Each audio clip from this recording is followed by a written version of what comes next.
প্রিয় শিক্ষার্থী বন্ধুরা, আশা করি তোমরা প্রত্যেকে ভালো আছো, সুস্থ আছো, নিজ নিজ বাসায় অবস্থান করছো। আজ তোমাদের উচ্চতর গণিতের উপর আমি আরেকটি ক্লাস করার জন্য তোমাদের সামনে উপস্থিত হয়েছি। ইতিমধ্যে আমরা উচ্চতর গণিতের সরকার কর্তৃক যে তোমাদের শর্ট সিলেবাস দেওয়া হয়েছে, সেই শর্ট সিলেবাসের উপর অর্থাৎ অধ্যায় 11 স্থানাঙ্ক জ্যামিতির উপর অনেকগুলো ক্লাস আমরা করেছি।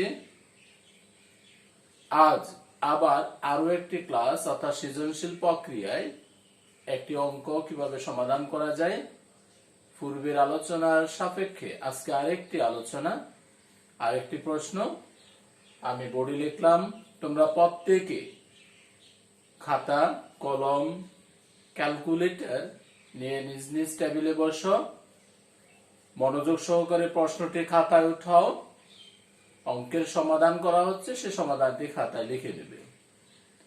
প্রিয় শিক্ষার্থী বন্ধুরা, এই বর্তমানে করোনাকালীন মুহূর্তে তোমাদের পাঠদান কার্যক্রমে যাতে কোনো ব্যাঘাত না ঘটে, তোমরা নিজ নিজ বাসায় বসে পাঠদান কার্যক্রম করছো, আমরাও পরিচালিত করছি রুটিন মাফিক। আশা করি তোমরা প্রত্যেকে উপকৃত হচ্ছ এবং এই ক্লাসগুলো প্রতিনিয়ত যদি তোমরা একবার দেখো, তাহলে যে টপিকস, যে অঙ্কগুলো করানো হচ্ছে, সে অঙ্কটা যদি তুমি ভালো করে বুঝে থাকো, একই রকম আরো অনেকগুলো অঙ্ক তুমি করতে পারবে বলে এটা আমার দৃঢ় বিশ্বাস। তো প্রিয় শিক্ষার্থীরা, আজকে টপিকসের একটি সৃজনশীল প্রশ্ন আমি লিখেছি যে p of -1,3 এবং q of 5,15 বিন্দুদ্বয়ের সংযোজক রেখাংশ, এই দুইটা বিন্দুদ্বয়ের সংযোজক রেখাংশ x O y অক্ষকে a O b বিন্দুতে ছেদ করেছে। এই দুই বিন্দুদ্বয়ের সংযোজক রেখাংশ x অক্ষকে a বিন্দুতে, y অক্ষকে b বিন্দুতে ছেদ করেছে। এতে ত্রিভুজ a ও b উৎপন্ন হয়েছে। ছেদ করার কারণে যদি আমরা বিন্দুগুলোকে গ্রাফ পেপারে দেখাই, তাহলে দেখা যাবে যে a ও b একটা ত্রিভুজ উৎপন্ন হয়েছে। ক নাম্বার প্রশ্ন, y সমান mx প্লাস c রেখার 4টি বৈশিষ্ট্য লিখতে হবে। তাহলে ক নাম্বার প্রশ্নের সাথে উদ্দীপকের একটু মিল থাকবে না, এটাই স্বাভাবিক, তোমরা প্রত্যেকে জানো। তাহলে y সমান mx প্লাস c রেখার 4টি বৈশিষ্ট্য লিখো। খ নাম্বার, ত্রিভুজ a ও b এর ক্ষেত্রফল নির্ণয় করো এবং ত্রিভুজটি কোন ধরনের তা নির্ধারণ করো। আমরা কি করব, যে ওই যে রেখা থেকে a বিন্দু b বিন্দু একটা ত্রিভুজ উৎপন্ন হয়েছে বলা হলো, সে ত্রিভুজের ক্ষেত্রফল কত বের করতে হবে এবং ত্রিভুজটি কোন ধরনের তাও আমাদেরকে বের করতে হবে। a ও b বিন্দুদ্বয়ের সংযোজক রেখার মধ্যবিন্দু, এই যে এখানে একটা a বিন্দু একটা b বিন্দুর স্থানাঙ্ক পাবো। এই বিন্দুদ্বয়ের সংযোজক রেখার মধ্যবিন্দুগামী, এবং 5 ডাল বিশিষ্ট সরলরেখার সমীকরণ কত সেটাও বের করতে হবে। প্রিয় শিক্ষার্থী বন্ধুরা, আশা করি তোমরা প্রত্যেকে যে সৃজনশীল প্রশ্নটা আমি লিখেছি সেটা নিজ নিজ খাতায় উঠিয়ে নিয়েছো। এবার আমি তোমাদের জন্য সমাধান করে দিচ্ছি। আমার প্রথম প্রশ্ন হলো y সমান mx। প্রথম প্রশ্ন হলো y সমান mx রেখার 4টি বৈশিষ্ট্য। তাহলে আমি এটা ক এর সমাধানের জন্য লিখলাম যে ক এর সমাধান y সমান mx প্লাস c রেখার 4টি বৈশিষ্ট্য। তাহলে 4টি বৈশিষ্ট্য কোলন দিলাম। নাম্বার 1, y সমান mx যোগ c একটি সরল রেখার সমীকরণ।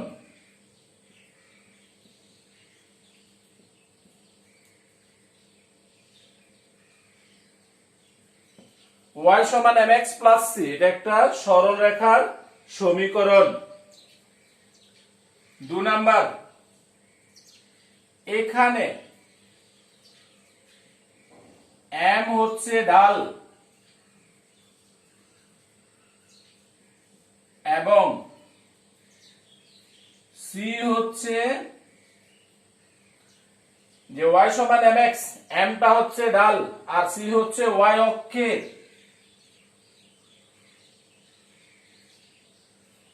অক্ষের ছেদক, অথবা তুমি বলতে পারো y অক্ষের ছেদাংশ, ছেদক বা ছেদাংশ।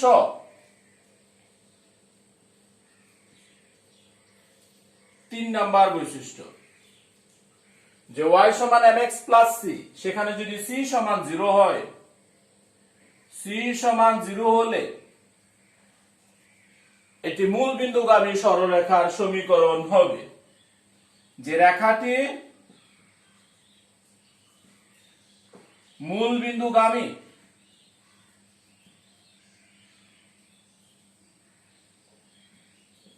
c এর মান যদি 0 হয়ে যায়, তাহলে এই রেখাটি হবে মূল বিন্দুগামী। 4 নং 4টি বৈশিষ্ট্যের কথা বলা হচ্ছে। m গ্রেটার দেন 0 হলে, m এর মান যদি 0 থেকে বড় হয়, তাহলে রেখাটি দ্বারা উৎপন্ন কোণ হবে সূক্ষ্ম কোণ। রেখাটি দ্বারা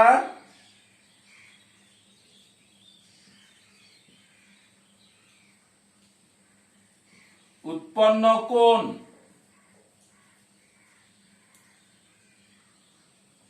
সূক্ষ্ম কোণ।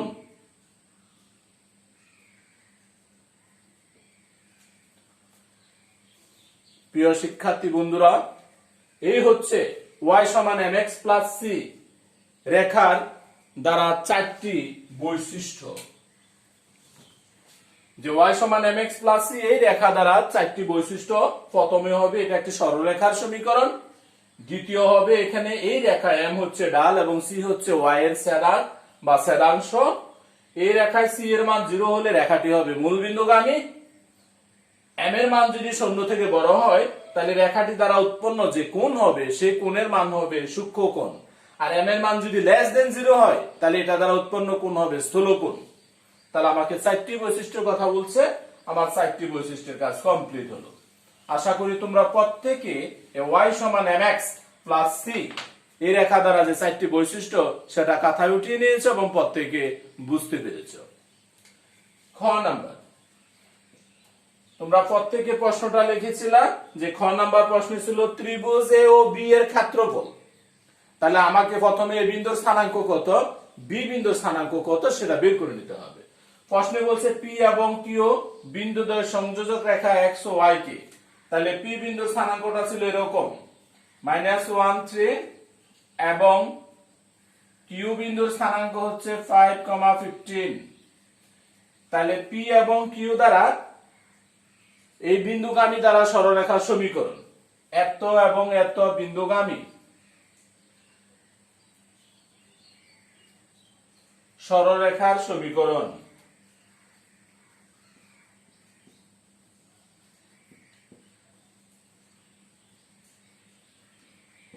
এই দুই বিন্দুগামী সরলরেখার সমীকরণ আমরা সূত্র জানি x - x1, x1 হচ্ছে -1 এজন্য প্লাস হয়ে গেছে, x - x1 x1 - x2 সমান y - y1, y1 হচ্ছে এখানে 3, y1 - y2, y2 হচ্ছে 15 বা x + 1 divided by -6 সমান y - 3 divided by -12। তোমরা অবশ্যই বুঝতে পেরেছো আমি যোগ বিয়োগ করেছি। তাহলে x + y divided by 1 সমান y - 3 divided by 2, -6 দ্বারা উভয় পক্ষকে গুণন করলাম, -6 দ্বারা উভয় পক্ষকে গুণ করে তাহলে পরবর্তী লাইন যদি আমি লিখি, পরবর্তী লাইন আমরা পেতে পারি এরকম, এই 2 দ্বারা এটাকে গুণন হবে 2x + 2 সমান y - 3 বা 2x - y সমান -3 - 2 বা 2x - y সমান হবে -5।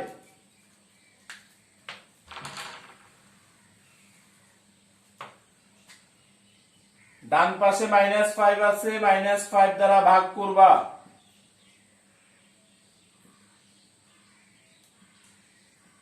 উভয় পক্ষকে -5 দ্বারা ভাগ করে x এর সাথে কোনো সহগ থাকা যাবে না।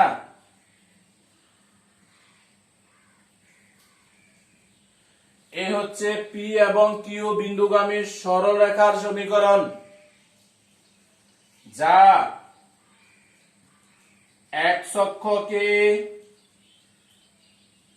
a of -5/2, 0 এবং y অক্ষকে b of 0,5 বিন্দুতে সেট করে, যেটা প্রশ্নে বলা ছিল, বিন্দুতে সেট করে বা করেছে। তাহলে আমরা এই বিন্দুর স্থানাঙ্ক এবং বি বিন্দুর স্থানাঙ্ক বের করলাম।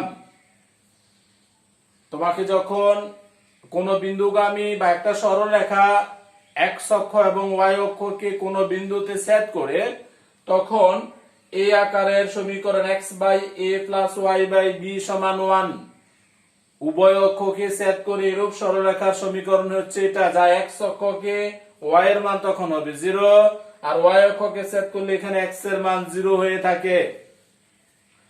তাহলে আমরা a বিন্দুর স্থানাঙ্ক এবং b বিন্দুর স্থানাঙ্ক বের করতে সমর্থ হলাম।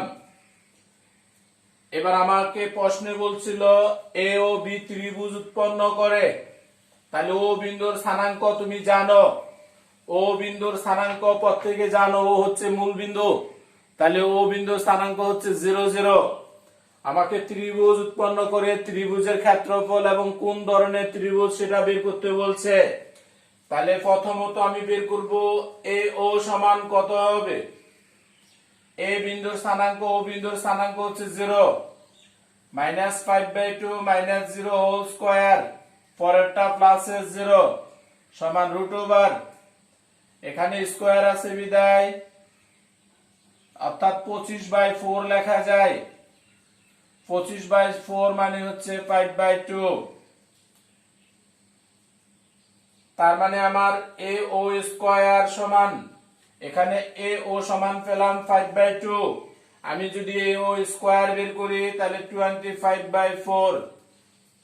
আরেকটা বিন্দুর স্থানাঙ্ক বি, তাহলে বি ও সমান √, 0 স্কয়ার প্লাস 5 - 0 হোল স্কয়ার সমান হচ্ছে 5 স্কয়ার, স্কয়ার রুট কাটা সমান 5। তার মানে বি ও স্কয়ার সমান 25। বি ও স্কয়ারের মান পেলাম 25। এবার আমাকে বের করতে হবে এ বি স্কয়ার। তাহলে প্রথমত এ বি সমান, এ বিন্দুর স্থানাঙ্ক ছিল -5/2, তাহলে মাইনাসের 5/2 হোল স্কয়ার যোগ হবে 5 স্কয়ার সমান, এটা হবে 25/4 যোগ হচ্ছে 25 √, 125/4। আমি যদি এ বি স্কয়ারের মান বের করি সমান রুট কাটা যাবে 125/4।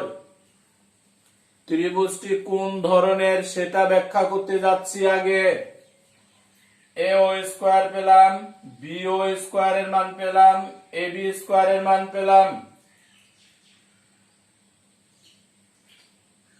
আমি যদি চিন্তা করি এখানে এ ও স্কয়ার আর বি ও স্কয়ার এই দুটোটার যোগফল যদি এ বি স্কয়ারের সমান হয়, তাহলে এ বিটা হবে অতিভুজ, এর ভিতরে একটা লম্ব আর একটা হবে ভূমি। তাহলে আমরা দেখি কি অবস্থা দাঁড়ায়। তাহলে প্রিয় শিক্ষার্থীরা, তোমরা যা পেয়েছিলা, এখন এ ও স্কয়ার যোগ বি ও স্কয়ার সমান এ ও স্কয়ারের মান 25/4 যোগ বি ও স্কয়ারের মান 25, লসাগু যদি 4 হয় 25 প্লাস 100 সমান 125/4, যা এ বি স্কয়ার। তার মানে এ ও স্কয়ার যোগ বিও স্কয়ার সমান এবি স্কয়ার। তার মানে এটা পিথাগোরাসের উপপাদ্যকে সমর্থন করে, যা একটি সমকোণী ত্রিভুজ। তাহলে লিখবা ত্রিভুজটি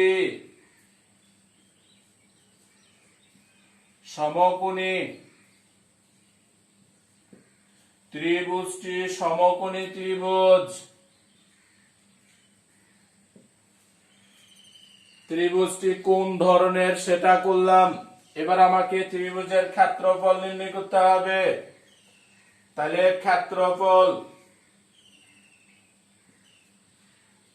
পূর্বের ক্লাসও আমরা করেছিলাম হাফ অফ। প্রথমে এ বিন্দুর স্থানাঙ্ক, প্রিয় শিক্ষার্থীরা আমি এটা তোমাকে অন্যভাবে করাইয়া দেই, যেহেতু তোমরা অবগত আছো এটা একটা পিথাগোরাসের উপপাদ্য। তাহলে এখানে লম্ব, ভূমি ও ত্রিভুজ তিনটা জিনিসই আছে। আবার তুমি যদি মনে করো যে বিন্দুগুলো ঘড়ির কাঁটার বিপরীত দিকে আবর্তিত হয়, সেই ক্ষেত্রে ক্ষেত্রফল সেটাও বের করতে পারবা। তাহলে আমরা জানি ত্রিভুজের ক্ষেত্রফল হাফ ইন্টু ভূমি, ভূমি বলতে ধরলাম এ ও, গুণন উচ্চতা বলতে ধরলাম বিও, অথবা উচ্চতা এ ও ভূমি বিও যে কোনো একটা হতে পারে। ক্ষেত্রফল স্কয়ার হবে না,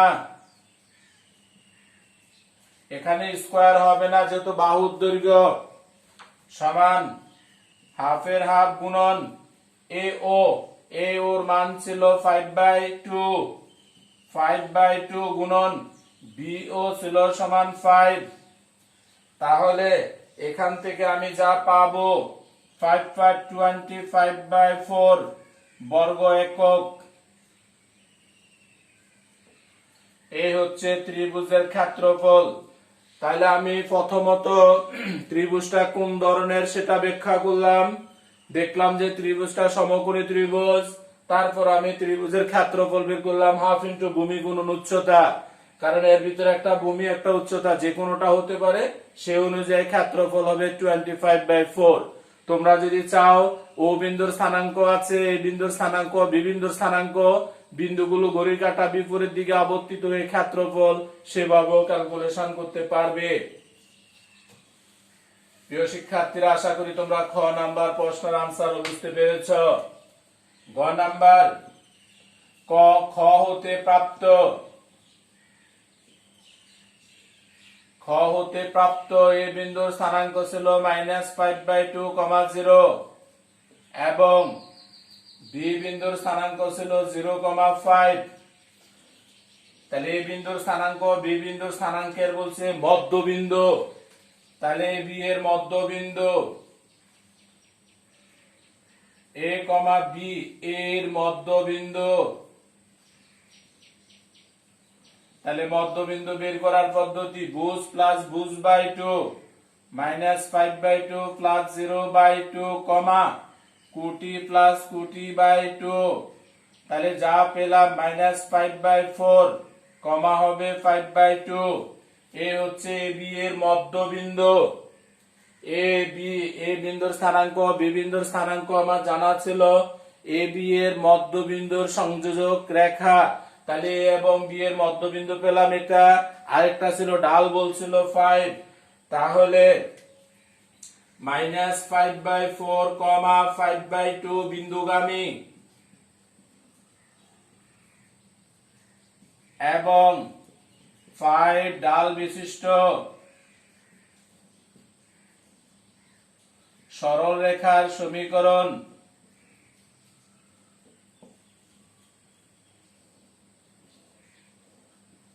আমরা সূত্র জানি এরকম, y - y1 সমান m, m বলতে ঢাল, ইনটু x - x1, মাইনাসে মাইনাসে প্লাস হয়ে যাবে। তাহলে হচ্ছে বিন্দুগামী এবং ঢাল বিশিষ্ট সরলরেখার সমীকরণ। এবার যদি আমরা ক্যালকুলেশন করি, বাম পাশে লসাগু হবে 2, তাহলে 2y - 5 সমান 5 ইনটু এখানে লসাগু হলো 4, তার মানে 4x প্লাস হবে 5 বা 2y - 5/4 সমান 4। এটা 20x প্লাস 25, এখানে 2 আছে এখানে 4 আছে, 2 দ্বারা গুণন করা যায়, তাহলে 2y মাইনাস 5 সমান এখানে 2 থাকবে, এটা 20x প্লাস 25 বা